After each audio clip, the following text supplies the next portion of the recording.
Launching an instant classic is a very difficult task. You need three aces in your hands. The first, you need a manufacturer with a mission, with something distinct to prove. Secondly, you have to have the media totally in your pocket. And thirdly, you need public affection, without which there will never be a classic. In the 70s, Citroën were distressed with just having a domestic reputation, so they bought Maserati. And as a result, they created the glamorous coupe, the SM. Beautiful body, headlights that turned with the steering wheel, all the technology you would hope for, along with the 4-cam V6 Maserati engine. The media fawned over it, which was all they could want for. Graham Hill, in a feature for me, even voted it as a future classic. And yet, it stiffed as an icon. Now Honda are trying exactly the same thing with this new Integra. Over the years, they have been dogged with a domestic image. They make beautiful cars, they're all well screwed together, and yet attempts to become more glamorous have failed. In the 60s, they ran briefly a Formula One team, but that lackluster venture died away. They had the same exercise with their very beautiful supercar, the NSX, which is £70,000, but it failed to get public attention, even though the media again fawned over it. Now they're campaigning with all the PR skills they know with this Integra Type R. They're drawing in the media praise from all directions, using a campaign that seems to be impossible to fail. And yet there's no certainty it will be a classic. They started by running a Group N, which is a virtually standard car, privately on 9 of Europe's race circuits, and they've collected 8 unofficial lap records. They've then used that information to bait us media. They've sent out press releases, and they brought this car into the country for one day. And the 4 lucky media, needless to say, we're very grateful, and everything in print raved about it. The second ace appears to be working. They've sent press releases out announcing an extraordinary price of £19,500, which is the accurate price, unlike our rivals who were talking of £23,000 on air. They also referred in the same releases to the fact it was a privilege to drive it, just to make sure everyone that got in this thing was impressed. Naturally, TV gets special attention, and our rivals have obediently towed the line with unrestricted praise and glamorous pictures. We've no reason to spoil the party, and so let's go. Cue the music.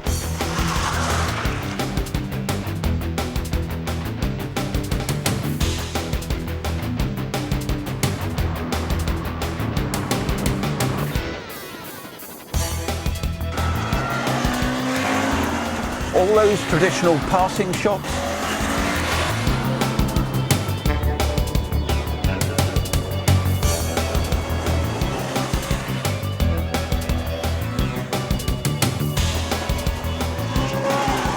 The expected flicking of gear knobs.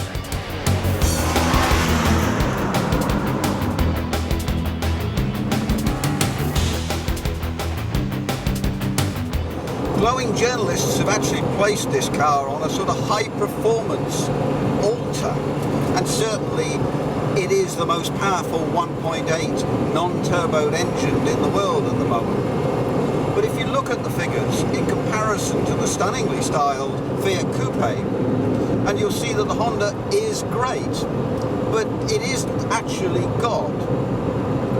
What is truly fabulous is the strength of this car. There are extra stress bars all over the place, and it is really rigid.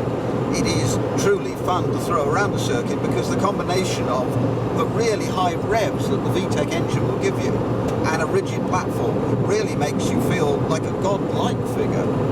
The VTEC engine itself is virtually 2 cams, with the option, the second one coming in at about 5,700 revs, which gives you another genuine power back all the way up to a staggering 9,000.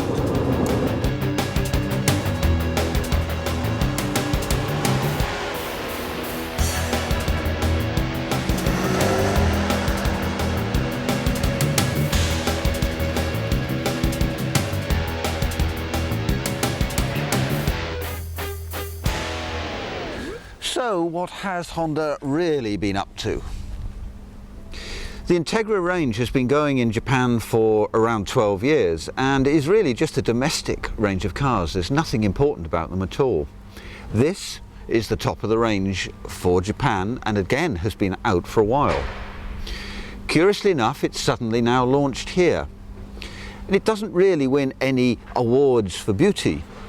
It does have a huge tailgate and a huge boot, which does genuinely provide a large space if you're in the market for such a car. It's white, it boasts a fashionable spoiler, and that's pretty much the extent of it at this end. The white is meant to be reminiscent and celebratory of those Grand Prix cars from a previous decade, and the red, which you see embellished over the logos and the name, are actually meant to also be reminiscent.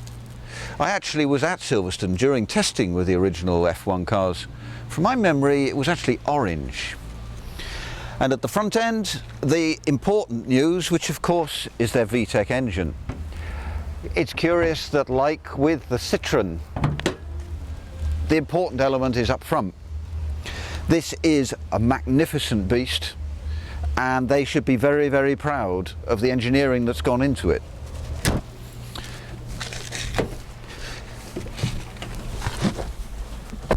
Inside, it's all pretty cheap and nasty. It shows its origins as a very domestic Japanese vehicle. It's all plastic trim. Some of the journalists have actually got very carried away and talking about it being race bred, and as such there should be nothing in it.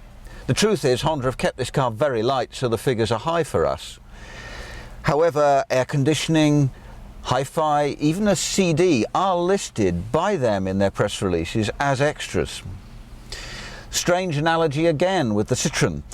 The glamorous seats you see are the one serious change. They're wonderful seats, they're competition seats, and like the Citroën SM that tried to make the interior look sexy that way, Honda have done just the same thing. Driving it, that's another matter. As you can see, this is Honda's engineering at the highest level. The big question is why? Why the Type R? Why bury such a fabulous engine in a domestic coupe? Why bring just a few hundred in at what looks to be a cut price? Perhaps, unlike our rivals, we should be looking beyond this car. Maybe back there is a stunning all-new Honda waiting to house this engine, this quite extraordinary VTEC engine. Maybe that's the future classic, not this.